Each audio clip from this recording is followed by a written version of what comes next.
Բարեօր սիրելի ունկնդիրներ, հեն մանկետում այսօր դարձյալ Հանրապետություն կուսակցության 3 սերունդներն են։ Եվ ես շատ կուզեի այսօր ասել, ընտրությունները ավարտվել են, բոլորս գնում ենք տուն, բայց դեռ մի քանի ամիս պետք է միմյանց հանդուրժել։ Ես ուզում եմ ներկայացնել այսօրվա իմ հյուրերին, Մեհերբեջանյան, Գևորգ Զաքարյան։ Պարոնեք, փորձենք հասկանալ ինչ է կատարվում քաղաքական դաշտում։ Եվ արդյոք են ամբողջ գլուխգովանության,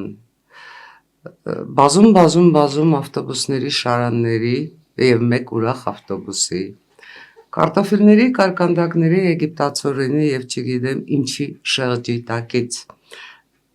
միջին վիճակագրական ընտրողը կարող է հանել իր ոսկե հատիկը հասկանալու համար ի վերջո ում և ինչու է ընտրում։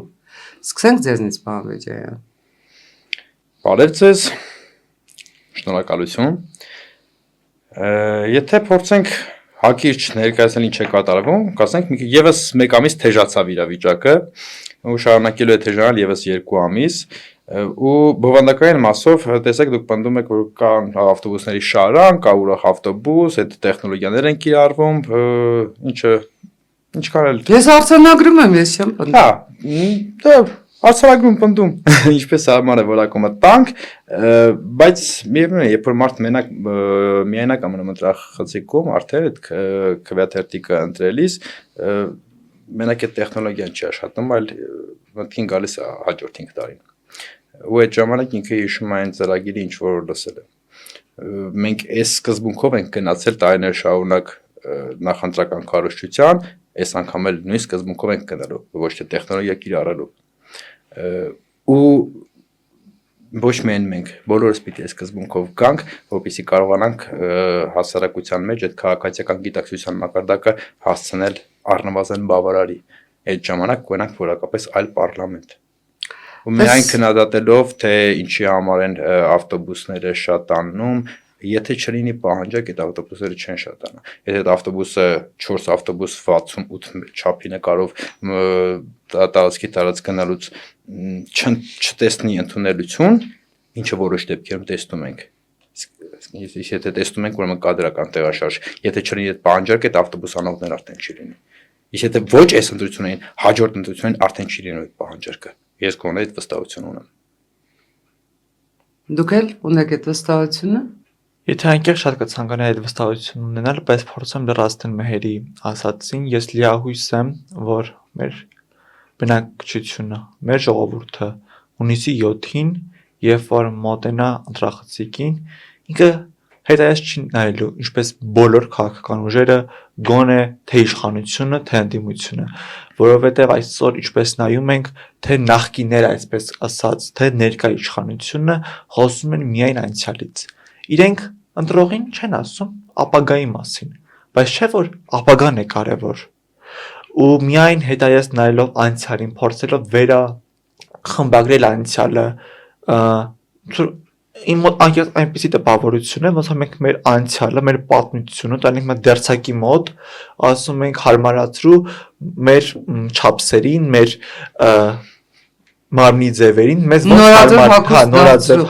մեզ ոնց հարմար է, բայց չէ, անցյալը եղել է իր լավ, վատ,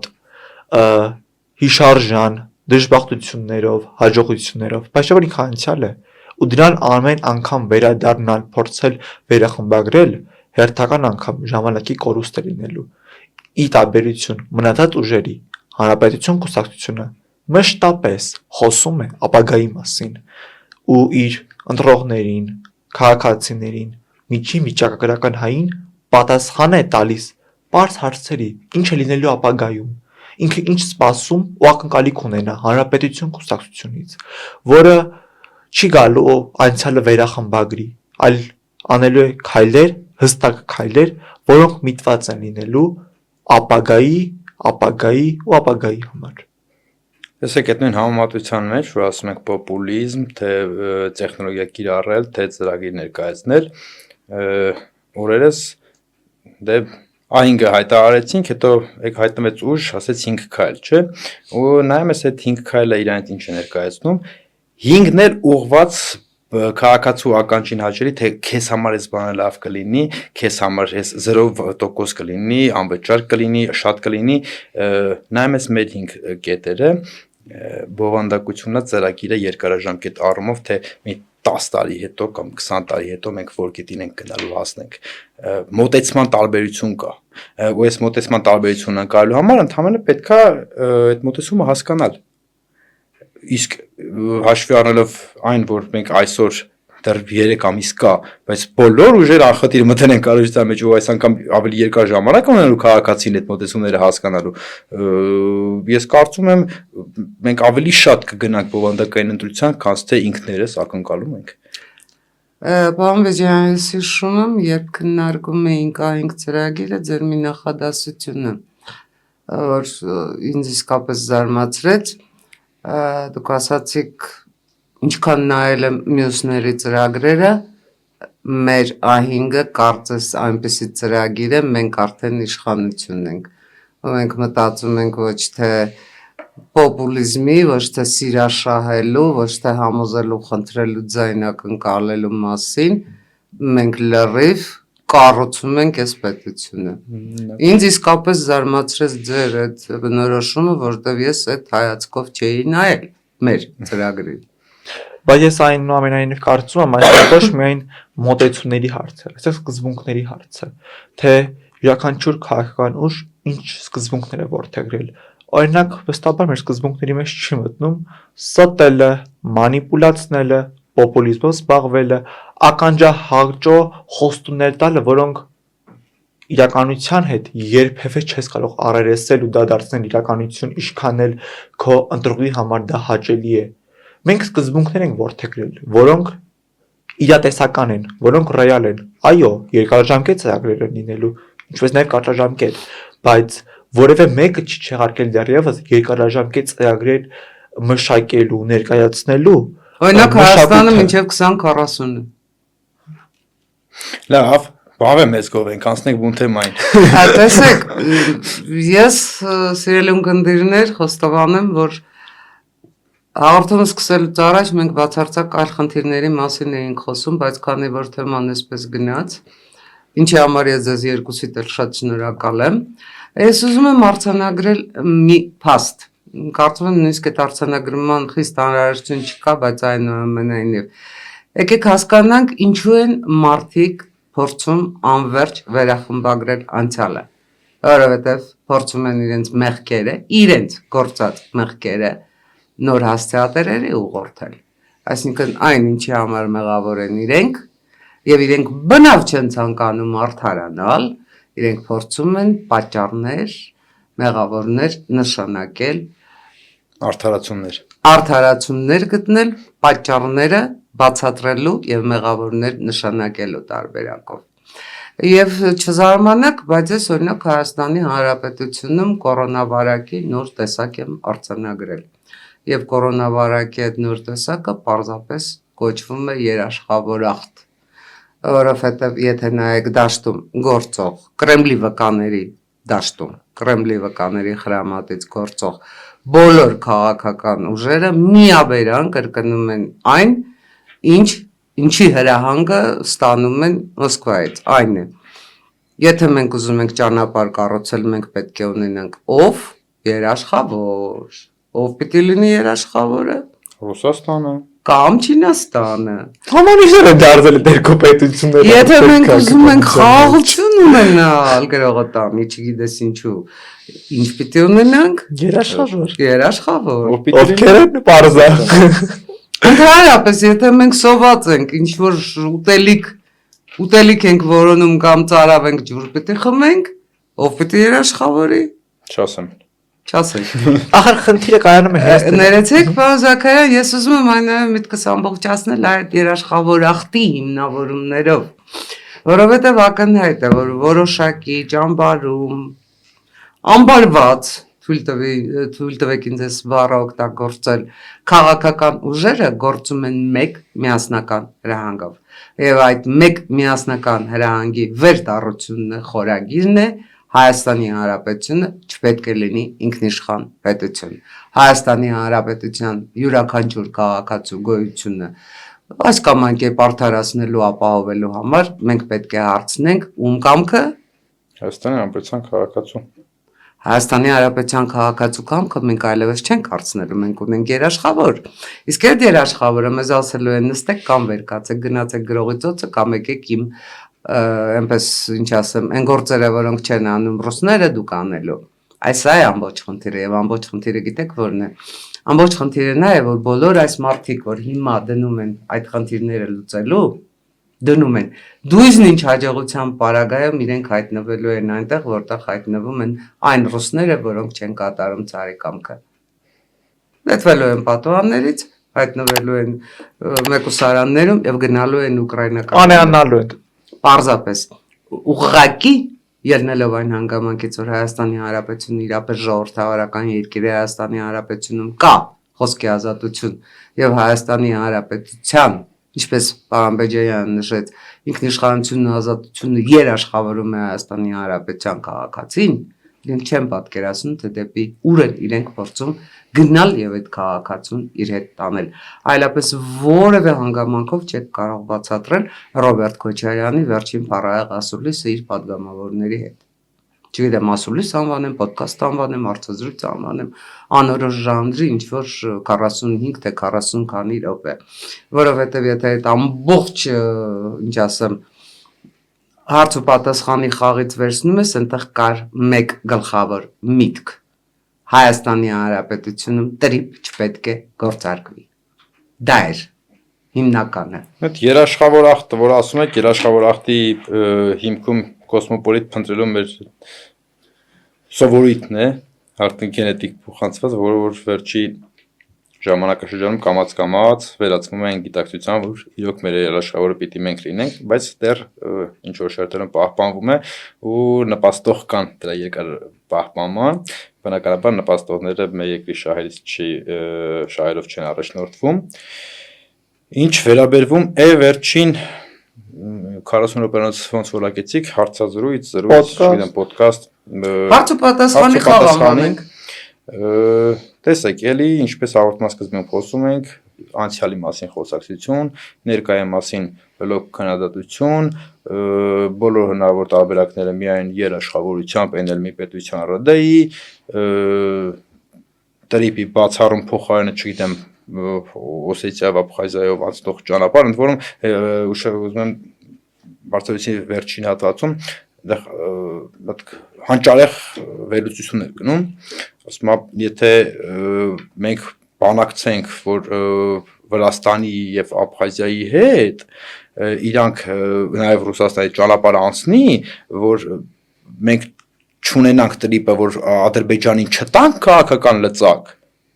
բայց բանակցենք Աբխազիա, Վրաստան, Ռուսաստանի հետ այդ ճանապարհը բացեն, այսինքն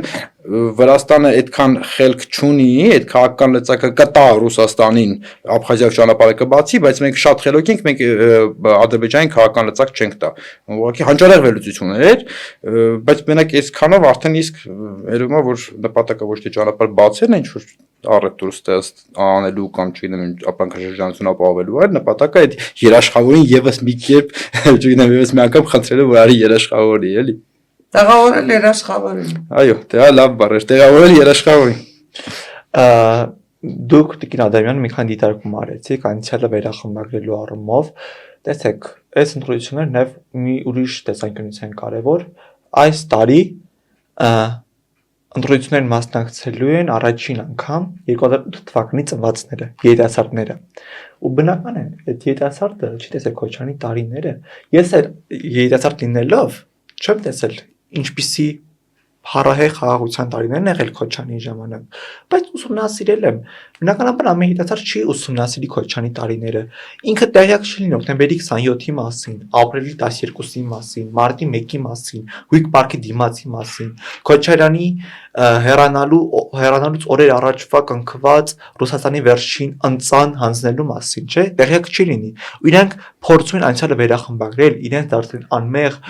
երկնքից, մոլորակից իջած փրկիչներ, որոնց ոտքերը ամպոտ են, ու իրենք գալու են մեզ փրկելու։ Հերթական փրկիչն ենք ստացել։ Չնայած որ մենք փրկության կարիք ընդհանրապես չունենք։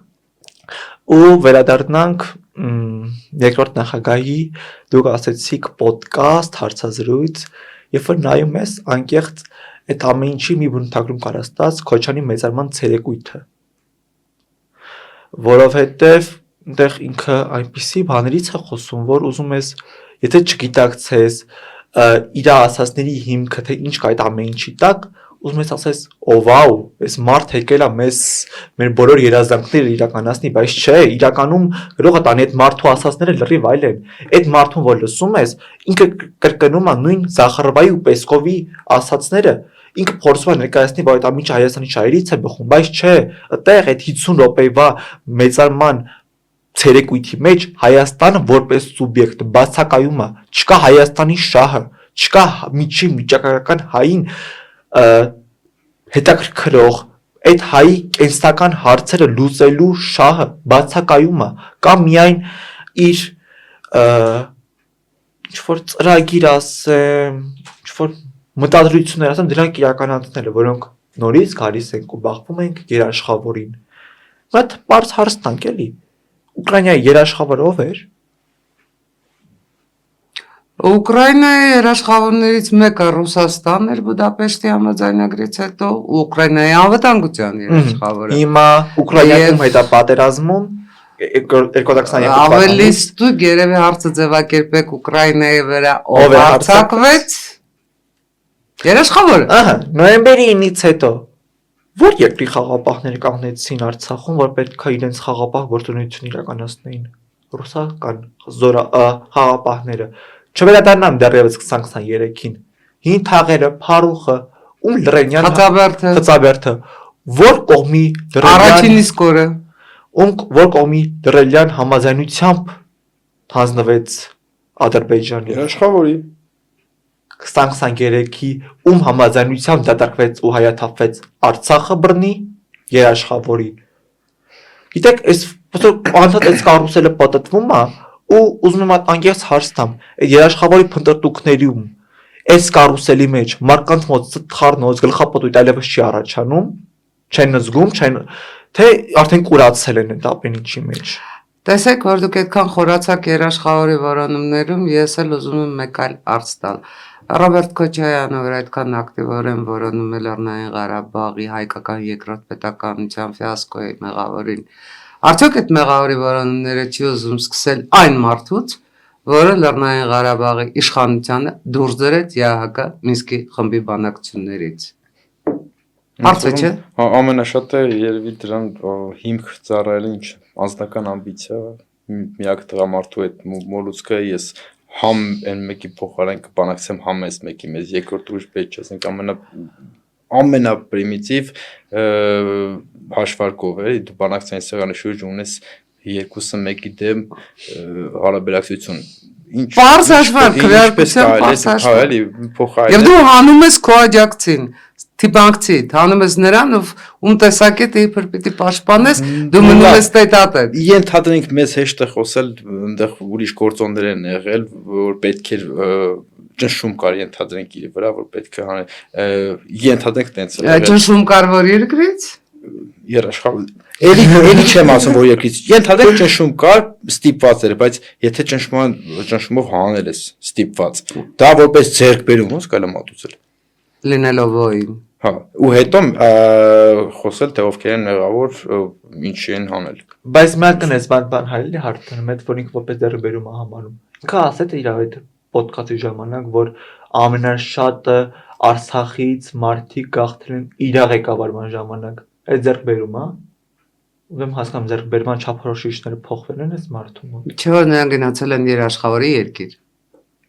Հա, իսկ ինքը կարծում եմ առաջին իսկապես լքողը Արցախից հեռացողը եղել է Ռոբերտ Քոչարյանը, որը մեկը նրան իրապես չէր պարտադրում լինելով Արցախի առաջին նախագահ հայտնվել Հայաստանում իբրև երկրորդ նախագահ, եթե ինքը սիրում էր իր երկիրը, եթե ավելի կարևորում էր իր երկիրը եւ ուզում էր իր երկիրը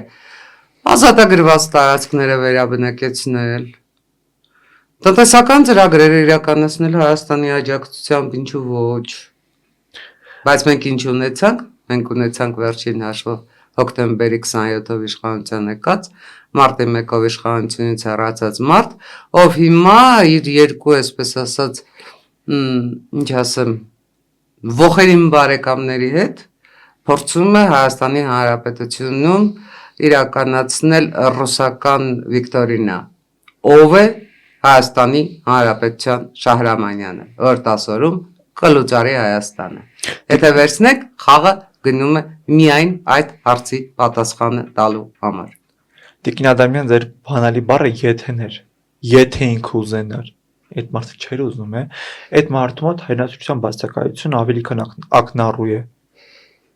Ու Շահրամանյանի փնտրտուքներով հիշում եմ, շատ լավ եմ հիշում, երբ որ Արայիկ Հարությունյանը հրաժարական տվեց ու մինչև դա ցանկանում ես փաստը եւս արցանագրեն, որ մեր հետևորդներն էլ իմանան, որ հենց Հանրապետություն կուսակցության նախագահ Արամ Սարգսյանը մինչև գիշերվա ժամը 2-ը պարոն Հարությունյանի հետ նամակագրությունների մեջ էր պնդում էր, որ Արայիկ Հարությունյանը գնա Սոֆիա բանակցություններին, որ Արայիկ Հարությունյանը նշում էր, որ անգամ ընտանիքի անդամները համաձայն չեն, որ նա գնա Սոֆիա բանակցությունների, եւ երբ որ պարոն Հարությունյանին նախագահի պաշտոնից հեռացրեցին, ինչպիսի կենացներ էին շռայլում ներկա խորհրդարանական երկու խմբակցությունները, նույնը ցանկանում էին Հայաստանին։ Զուտ Մինչև նա ցանկանում են։ զուտ ընկերներ խաղաքարտերը խառնել եք, ժամանակի չոտ եք էլի ցանկանում Հայաստանին, որտեվ ձեր սրտի նախագահ երբ գնաց այնտեղ նստավ 10 օր հետո Արցախը լուծարեց, դուք դա եք ցանկանում Հայաստանի որ կրկնվի, թույլ չենք տալու, չերազեք։ Հայաստանը նյութենական պետության կազմում դուք չեք տեսնելու։ Մենք եւ լավ չենք ունենա։ Բայց մենք հաղորդման սկզբից քննադատեցինք անցյալը փորփրող անիմաստ process-ին ու ինքներս ենթարկվեցինք այդ սադրանքին։ Այո, մենք մեզ ըստեյության սադրեցինք, բայց քանի որ Գևորգը սադրեց, արձանագրենք նաև թե Հանրապետություն կուսակցության նախագահը քանի առաջարկներ է արել Արցախի հարցը լուծելու։ Հարկի կամարում այդ առաջարկությունները եւս մեկ անգամ հնչեցնել, սկսած չգիտեմ Կոսովոյի տարբերակից, Մակաոյի, սկսած նույն խաղապահների մասով պատրաստի ժամանակ թե որ երկրի խաղապահներ կամ որ բևեռ ներկայացնող խաղապահներ պետք է ներկայացված լինեն,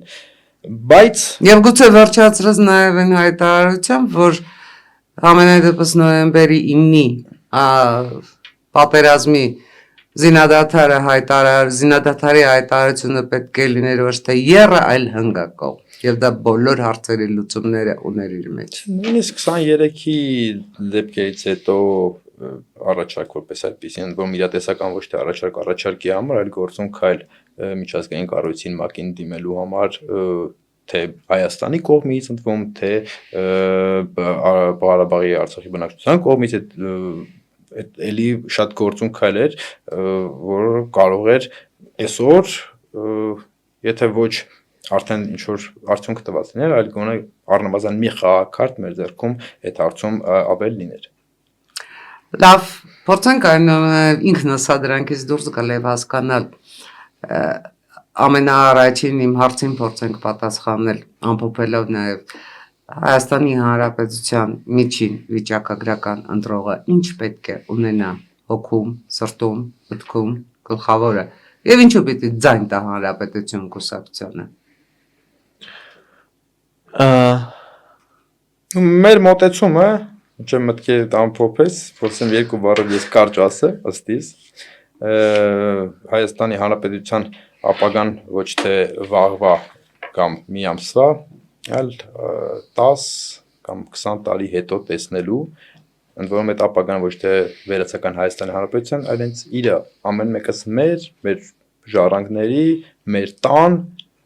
մեր պետության ապագան ավելի հեռուն նայելու, որտեղ եթե նայում ես կարճ վաղը ինչ օգուտ կարող եմ ունենալ, շատ լավ կարող են ուժեր կար, մեզ խոսան որ վաղը 0 հարկ կվճարենք,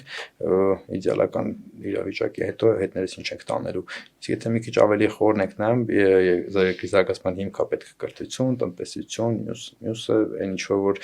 երկար տարիներ մենք ենք կարոզում, ոչ թե կարոզում ենք քարոզելու համար, այլ հենց դա է պետական մտածողության հիմքը դու տեսնում ես այդ ապագան դե չես տեսնում վերջնակետ այդ թունելի վերջի վարվող լույսը այդ թունելի միջով գնալը անիմաստ է մենք այդ լույսն ենք ցույց տալիս այդ լույսն ենք քարոզում այդ թունելի միջով անցնելու համար եթե գնալու ենք եկեք միասին գնանք որտեղ մենք կարող ենք դրան հասնել իրատեսական է առավելիվս այսօր եթե չէ մենք ուզում ենք մենակ վաղվա օրը մեր մի քիչ շատ ուտել մի քիչ ավելի չգիտեմ թանկ հագնվել շատ ավելի հեշտ ճանապարհներ կան մեր ընտրելիքն է ու Հայաստանի Հանրապետության ընտրողը հունիսի 7-ին այս երկուսի միջև պիտի ընտրի Բանզակարյան Փորձեմ չկրկնվել, բայց էլի հանրապետություն կուսակցության սկզբունքներից մեկը հենց ապագան է։ Մհերը քիչ առաջ շատ հապանցիկ անդրադարձավ Արցախում, թե մենք ինչ առաջարկներ էինք արել, էլի ապագայի մասին ենք, չէ՞ այդ առաջարկները։ Էլի ապագային էր միտված այդ առաջարկները։ Ու վստահաբար հանրապետություն կուսակցության A5 ծրագիրը էլի ապագայի մասին է։ Ապագայի համար է, երեխաների համար է ու Հայաստանի համար է։ Հանրապետություն կուսակցության ծրագիրը։ Թե ես էլ փորձեմ ձեզ պես կարճառոտ դնել, դե ասեմ որ հանրապետություն համար է։ Բայց ես այնուամենայնիվ այդքան կարճառոտ չեմ լինի եւ ինձ թույլ կտամ մի քիչ երկարաբանել։ Տեսեք, շատ կուսակցություններ են եղել հանրապետություն կուսակցության հիմնադրման օրից եւ այդ կուսակցությունների հետքն էլ չի մնացել։ Պարզապես վերացել են քաղաքական դաշտում կամ ինքնավերացել են։ Իսկ հանրապետությունը կա։ Հանրապետությունը կա, որովհետև հանրապետության արմատները այս երկրի հողում են։ Որովհետև հանրապետությունը երբևէ որևէ իր սկզբունքի չի դավաճանել։ Որովհետև հանրապետությունը գիտի ճշմարտության աչքերին նայել։ Եթե որևէ մեկը իմ այս խոսքերը կգնահատի իբրև պաթետիկ, կենացային կամ չգիտեմ ինչ որ հոմանիշ ինքներդ որոնեք, ես ձեզ կպատասխանեմ Հայաստանի Հանրապետության բոլոր քաղաքացիներին ուղղված հանրապետության ծրագրային խոսքով։ Ես ձեզ կպատասխանեմ բոլոր այն առաջարկներով, որոնք ունեն կոնկրետ իրականացման մեխանիզմներ ու ժամանակացույց։ Եվ այդ ծրագրերը վերաբերում են առողջապահությունից, կրթությունից, արդյունաբերությունից ամենահիմնականը մեր Աքիլեսյան գարշապարը, իբրև Աքիլեսյան գարշապարը այլևս չտեսնելու հակառակը, մեզ դրանով ուժեղացնելու անհրաժեշտության գիտակցումից ու հստակ լուծումներից։ Ես չեմ քարոզում հիմա ձայն տալ հանրապետություն կուսակցությանը։ Ես պարզապես գիտեմ, որ բոլոր մտածող մարդիկ,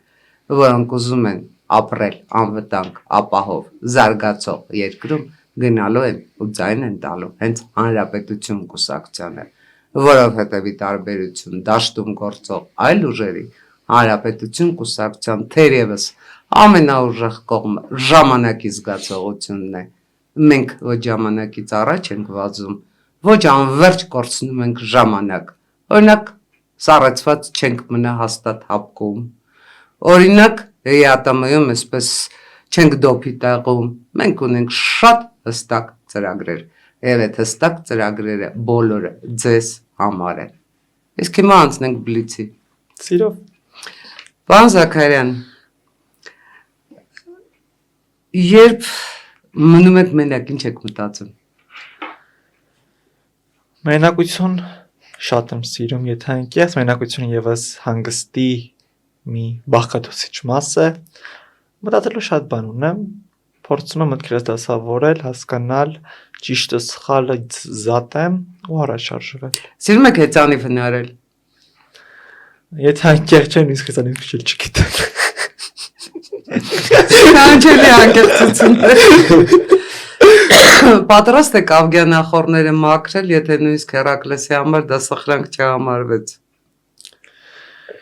Գիտեք, յուրաքանչյուրը կարող է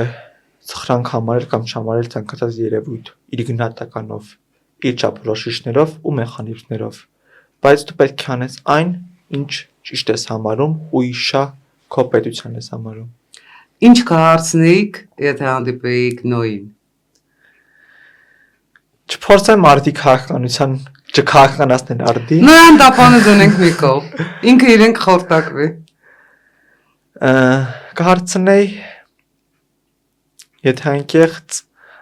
ինչպես նոյան տապանը կառուցելու միտք առաջացավ։ Ձեր սեղանի գիրքը ո՞րն է։ Ներկապային ընթերցում եմ անունները չփոխելը, բայց մեր բոլոր հետևորդներին խորհուրդ կտամ անպայման ընթերցել Արամ Սարգսյանի Սամեր երկիրն է, երկիր Նայրինգին Եղիշե Չարենցի, Վասգեն Սարգսյանի Հացի փորձությունը, ֆանտաստիկ են։ Ձեր հարցը ինձ։ Տիկին Ադամյան, միշտ այս հարցը ցանկացել եմ ձեզ տամ, երբ որևէ աշխատվածություն չեմ ունեցել, բայց հիմա օգտվելով առիթից ինձ միշտ հարց հետաքրքրում, երբ որ դուք գրում եք Վասգեն Սարգսյանի մասին։ Դուք գրում եք որպես լրագրող, թե ավելի դուք գրում եք որպես լրագրություն, հոդված, թե ավելի շատ հիշողություն ու զգացում։ Ես ավելի շատ չեմ գրում, քան գրում եմ։ Որտեղ Վազգեն Սարգսյանի մասին գրել ընդհանրապես հնարավոր չի։ Վազգեն Սարգսյանը համակում էր իր ներկայությամբ ամեն ինչ եւ այդ ներկայությունը ամենայն դեպս իմ պարագայում մնացել է ներկայություն։ Շնորհակալություն։ Պարոն անդրադառնանք ձեզ։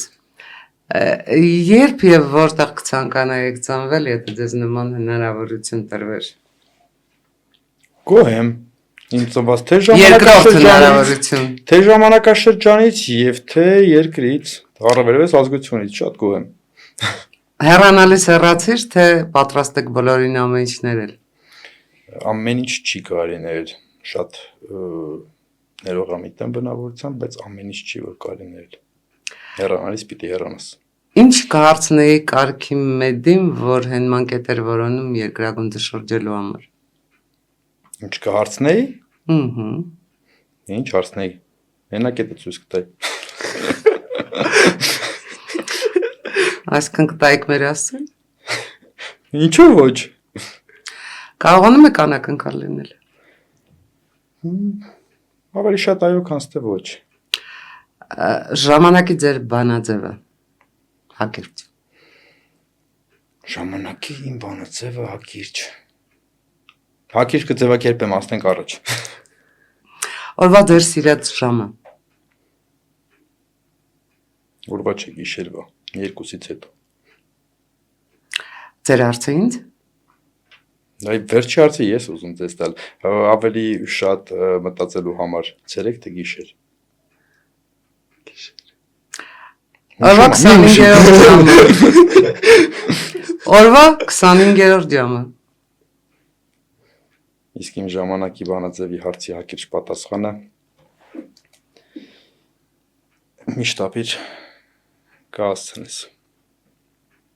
Այսպես անշտապ հասցնելով կամ չհասցնելով միմյանց թեթևակի հաջողախոսելով ու թեթևակի հակադրվելով մենք այսօր դարձյալ հենման կետում եղանք ձեզ հետ։ Եվ ես չեմ ասելու ավանդական խոսքերը, որ մենք պատասխանում էինք այն հարցին, թե ով ենք մենք, որտեղից ենք գալիս եւ ուր ենք գնում։ Ես պարզապես դες կասեմ, դուք ինքներդ որոնեք այդ հարցերի պատասխանները, որովհետեւ ինչ-ինչ, բայց մարդ օրվա մեջ միշտ ունենում է իր մի քանի րոպեն, երբ իր հետ բացարձակ մենակ է, բացարձակ մենակ է եզերքում ու մենակ է Աստծո հետ։ Չեմ ասի բարին ընձես, Աստված ձեզ հետ։